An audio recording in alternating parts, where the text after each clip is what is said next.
kati omusajja wa muluka 7 yakkiriza nti naye alina amaanyi era y'omu ku bakulembeze n'amaanyi ga ssente agalina.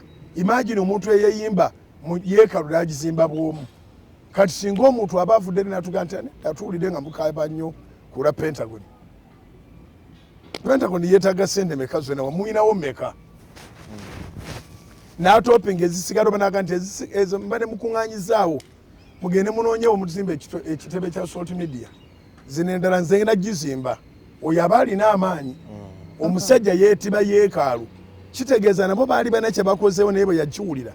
N'aga nti eyo mugindekeremu omukwate ebirala. Yalina amaanyi ga ssente. Naye yakkiriza nti waliwo ayina amaanyi g'okuwonya. That is very important.